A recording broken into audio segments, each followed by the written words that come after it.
tolak je. Saya nak share dekat tuan-tuan.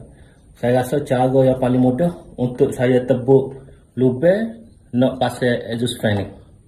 Okey, jom sama-sama kita buat. Exhaust fan brand KDK. Saya ambil saiz yang paling besar 12 HC. Okey, jadi dekat sini kita ambil ukuran belakang dia ni. Kalau dekat dia punya kertas tu ada tulis ukuran ni 12 HC ni. Sini ke sini 350 mm, sini ke sini 350 mm. Okey, jadi cara dia, okey, saya dah buat marking dah. Okey, saya buat marking, petok pakai timbang air kan. Lepas tu saya ambil mata yang panjang, mata kecil ni. Okay, saya tembus sampai ke sana. Bucu dia ni 1, 2, 3, 4, 5, 6, 7, 8, 9 kita buat. Okay, jadi maknanya kita tembus ke bahagian belakang.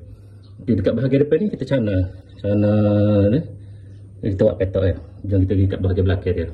Ini dekat bahagian belakang. Okay, tadi bila kita tebuk dia kan, tebuk bucu dia. Jadi kita dapat petok persegi. Kita garis pakai timbang air.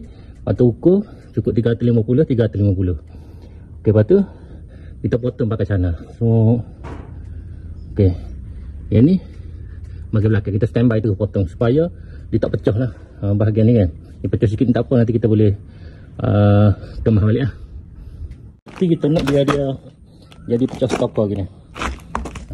Jom saya tunjuk macam mana cara dia. Ada comel kan pecah stoker.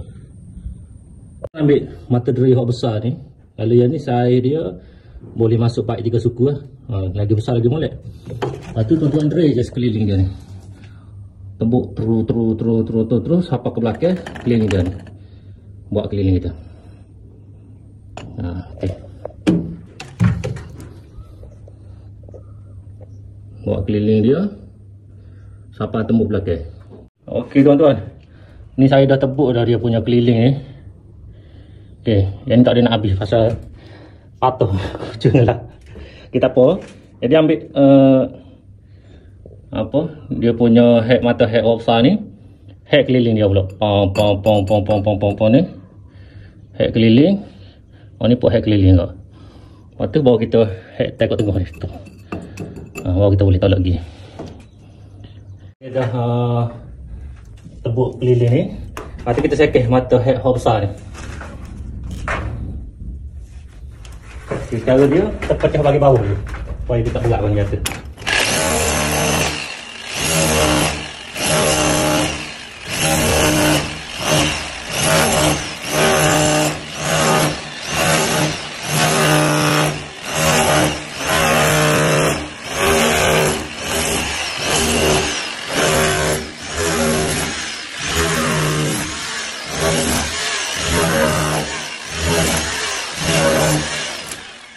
Kita putus di bahagian bawah, putus bahagian tepi.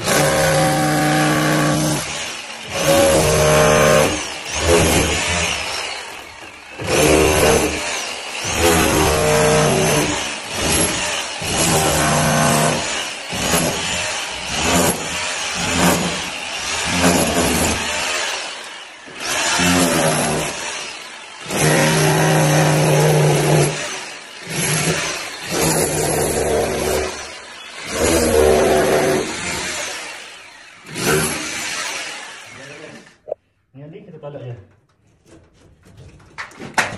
Alhamdulillah. Yang tak sama ni kita sekeh sama. Pernah. Okey, beres. Okey, ni ada bahagian tak sama kan?